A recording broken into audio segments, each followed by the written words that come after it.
अब हम बात करते हैं टाइप्स ऑफ कैपेसिटर के बारे में। ये अपन ने देखा कि चार्ज लगातार बढ़ाते रहेंगे तो क्या हो जाएगा, वहां से चार्ज का लीक होना शुरू हो जाएगा। तुम ज्यादातर चार्ज दे भी नहीं सकते, उसकी भी एक लिमिट होती है। अब बात ये आती है कि आपका जो कैपेसिटर है संदर्भ वो कितने तरीके से अपन पढ़ने वाले हैं। तो देखा जाए बेसिकली तो हम यहाँ देखते हैं, पहला जो होता है वो है समांतर प्लेट संधारित्र। समांतर प्लेट संधारित्र, पैरेलल प्लेट कैपेसिटर में लिखा हुआ भी है, पैरेलल प्लेट कैपेसिटर शॉर्ट में याद कर सकते हैं आप। इसमें क्या होता है, दो आपकी पैरेलल प्लेटें होती है इस तरीके से,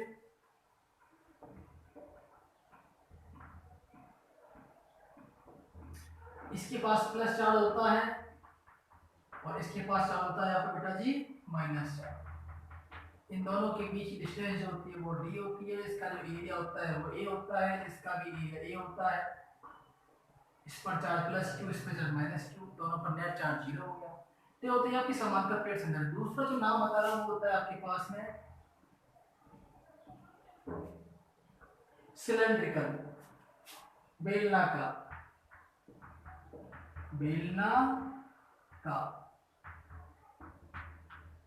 प्लेट संधारित्र। और क्या है सिलेंड्रिकल, सिलेंड्रिकल प्लेट कैपेसिटर। इसमें क्या होता है, एक सिलेंडर की तरह दो प्लेटें हुआ करती हैं,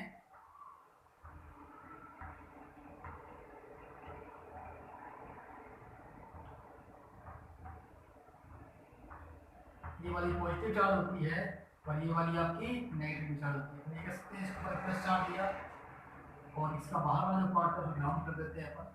तो ये होती है आपकी बेलनाकार प्लेट संधारित्र, सिलेंड्रिकल प्लेट संधारित्र। और तीसरा जो इंपॉर्टेंट पार्ट है वो होता है हमारे पास स्फेरिकल, स्फेरिकल कैपेसिटर, गोलीय संधारित्र, गोलीय संधारित्र। तो इस प्रकार से हम यहाँ पर अभी सिलेबस की बात करें तो सिलेबस में हमारे समांतर प्लेट संधारित्र है, पैरेलल प्लेट कैपेसिटर है, बेलनाकार हमारे सिलेबस में नहीं है। हमें सेकंड पढ़ना है स्फेरिकल कैपेसिटर, गोलीय संधारित्र। तो सबसे पहले अपन शुरू करते हैं अब principle of parallel plate capacitor, समांतर प्लेट संधारित्र की सिद्धांत क्या होता है। पहले मैं इसकी एक बार सिद्धांत दे देता हूं क्या होता है।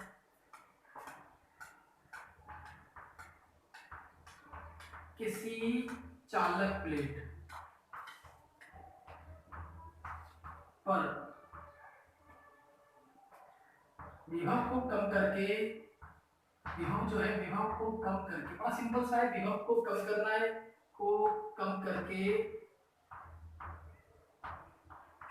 धारिता को बढ़ाना, धारिता को बढ़ाना तथा आवेश क्या करना है, चार्ज को कांस्टेंट, आवेश को नियत रखकर, नियत रखकर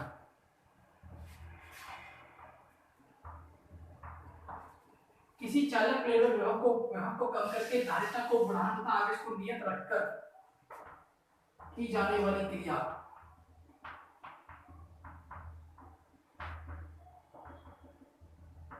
क्या कहलाती है, आपकी समांतर प्लेट संधारित्र का सिद्धांत कहलाता है। मैं ये भी कह सकता हूँ किसी चालक प्लेट में विभव को कम करके आवेश को नियत रखकर धारिता को बढ़ाने वाली क्रिया क्या कहते हैं, अपन संधारित्र का सिद्धांत कहते हैं। ऐसा कुछ होता है इसके अंदर। अगर इंग्लिश में डिफाइन करें इसको, the process of conductor increase the capacitance of any plate of capacitor, the process of conductor, increase the capacitance of any plate of capacitor. क्या करना है, इंक्रीज करना है किसको, कैपेसिटेंस को, by decreasing the potential and charge is constant, charge at constant. This is called the principle of parallel plate capacitor. तो ये हमारा प्रिंसिपल हुआ। हमको एक चीज याद रखनी है, अगर हमारे पास फॉर्मूला है Q equal to CV, C equal to Q upon V, हमको V को कम करना है और C को इंक्रीज करना है। और इसको हम, ये तो हमारी क्या होगी, एक तरह से डेफिनेशन ही हो गई, लेकिन अपन इसको प्रैक्टिकली करके बताते हैं कि ऐसा होता कैसे, हाउ कैन इट पॉसिबल। तो हमें क्या करना है, V को कम करना है, V को कम करना है। अगर V कम नहीं होगा तो C नहीं बढ़ेगा, ये हमको पहले ही बता चुका हूं कि V को कम करना है और C को इंक्रीज करना है। जैसे V कम होना शुरू हो जाएगा, C अपने आप बढ़ना शुरू हो जाएगा। और हम ये चाहते हैं कि C हमारा बढ़ता रहे। भाई आप चाहते हैं कमरा है, उस कमरे में सामान डालते रहे ऐसा चलते ना, ये कमरे में हमारा सारा काम हो जाए। उसमें बाहर से सामान लेकर आ गए, स्कूल से लेकर आ गए, घर से लेकर आ गए, मार्केट सामान लेकर आ गए, रिश्तेदारों सामान दिया, सब उसमें डाल दिया, तो उसका कैपेसिटेंस बहुत ज्यादा हो जाएगा। अब इसको अपन प्रैक्टिकली एक बार समझने की कोशिश करते हैं। तो सबसे पहले हमारे पास एक प्लेट ली मैंने, इस प्लेट को मैंने चार्ज दिया प्लस चार्ज, फर्स्ट स्टेप। ये फर्स्ट स्टेप मैं आपको बता रहा हूं, यहाँ पर चार्ज दिया। अब चार्ज अगर कंडक्टिंग प्लेट है तो इसकी वजह से इलेक्ट्रिक फील्ड जो आएगा वो आएगा सिग्मा अपॉन एप्सिलॉन नॉट। अगर मान लो इस प्लेट की बात करते हैं, इस प्लेट पर हम कोई चार्ज देखना चाहते हैं, हम चाहते हैं सारा चार्ज इस प्लेट पर आ जाए। ये स्टेप नंबर सेकंड है। यहाँ चार्ज इस प्लेट पर है और इसके सामने हम एक दूसरी प्लेट लेकर आते हैं। ये स्टेप नंबर सेकंड है बच्चों। यहाँ पर इसके पास प्लस है, इसके पास चार्ज आ जाएगा ड्यू टू इंडक्शन मेथड, प्रेरण के कारण इस पर जो चार्ज आ जाएगा वो आ जाएगा माइनस चार्ज। इन दोनों के बीच की जो डिस्टेंस है ये हो जाएगी यहाँ पर d। अब एक चीज आपको बताना चाहता हूं कि जैसे अगर मान लो प्लस चार्ज की वजह से, मान लो ये पॉइंट P हो गया और यहां से डिस्टेंस इसकी R1 हो गई, एक पॉइंट यहाँ हो गया, इसकी डिस्टेंस हो गई R2। यहाँ जो चार्ज हुआ वो Q1 हो गया, यहाँ जो चार्ज हुआ वो Q2 हो गया। लेकिन जो Q2 है वो माइनस में और ये प्लस में है, तो इस Q1 के कारण पॉइंट P पर R1 डिस्टेंस पर जो पोटेंशियल बनेगा वो बनेगा V equal to KQ1 upon R1, और इसकी वजह से बनेगा V बनेगा KQ2 अपॉन R2 माइनस आएगा। मैं चाहता हूँ इस P पॉइंट पर नेट पोटेंशियल क्या हो, तो इसकी वजह से जो बना है KQ1 अपॉन R1, इसकी वजह से जो बना है KQ2 अपॉन R2, दोनों को ऐड कर देंगे अपन। तो मैंने कहा V नेट कितना हो जाएगा, KQ1 upon R1 minus KQ2 upon R2। मैं आपको एक बात समझाना चाहता हूँ, यहाँ से अगर प्लस की वजह से कोई पोटेंशियल मिलता है, उसके पास में अगर माइनस चार्ज रख देते हैं तो उसका जो पोटेंशियल होता है प्लस वाले का उसमें से कुछ कम हो जाता है। तो जब भी प्लस प्लेट के कारण पोटेंशियल जो आता है, अगर उसके पास में नेगेटिव प्लेट लेकर आएंगे या नेगेटिव चार्ज वाला कोई भी कंडक्टर लेकर आएंगे तो उसके कारण जो नेट पोटेंशियल है वो क्या हो जाएगा, कम हो जाएगा। इसलिए इंडक्शन मेथड से यहाँ पर क्या बना है, माइनस बन गया। अब दिमाग में आता है हम पोटेंशियल कैसे कम कर सकते हैं। अगर मान लो इस प्लेट के कारण जो पोटेंशियल बना है वो बना है मान लो 100, कितना बना है 100 प्लस की वजह से, और ये डिस्टेंस थोड़ी सी बड़ी हुई है, इसकी वजह से बना, मान लो एग्जांपल देता हूं, मान लो इसकी वजह से बना है 30, इसमें माइनस में, नेट पोटेंशियल कितना हो गया 7, हुआ नहीं हुआ।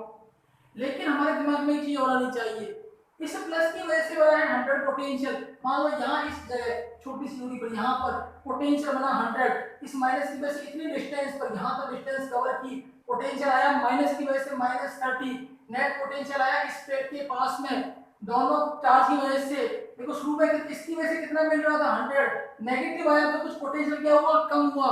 लेकिन हमें ये भी ध्यान रखना चाहिए थर्ड नंबर स्टेप पे कि अगर मान लो ये पॉजिटिव प्लेट है बच्चों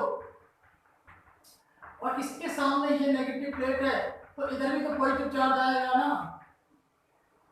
लेकिन हमें पता है V इक्वल टू प्लस 100 हमारा हुआ है, -30 यहाँ से हुआ है हमारा। चलो इसको ऐसा करते हैं अपन, यहाँ से -30 निकल कर 70 निकल के आ जाएगा, इसको कर लेते हैं और कम थोड़ा सा करते हैं 70, चलो थोड़ा सा कर लेते हैं। इसकी वजह से 100, इसकी वजह से 70, कितना बचा जाएगा हमारे पास 30। अगर मान लो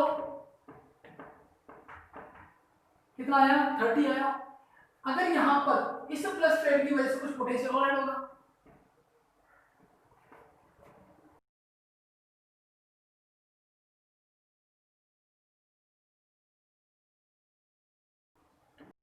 इसको कितना मिल रहा है हमारा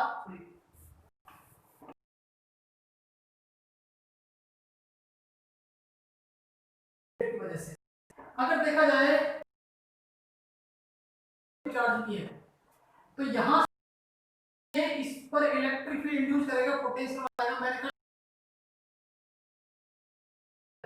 देखो पहला स्टेप ये है प्लेट के पास में नेगेटिव आती है जिससे पोटेंशियल कम होता है, बट इस नेगेटिव के साइड प्लस में बनेगा, कितना बनेगा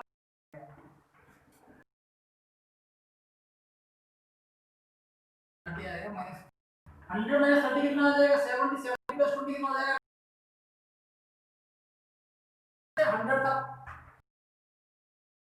90 पर तो हमें भाई इसकी ये इसकी पोटेंशियल आता है वो 20 आता है।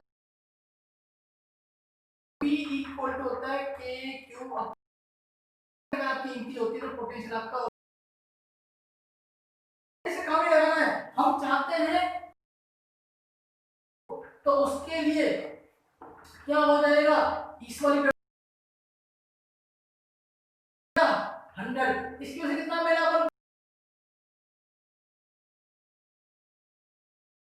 हुआ क्या है कि हमने एक ऐसा जिसमें हमने प्लस प्लेट के पास हमारे इंडक्शन प्रेरण विधि से आया है और इन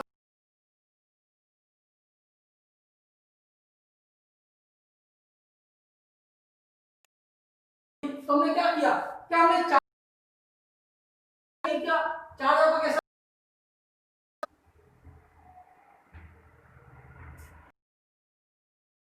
किया, अगर V हमारा डिक्रीज हुआ है तो इसकी ऑब्वियसली बढ़ेगी, तो V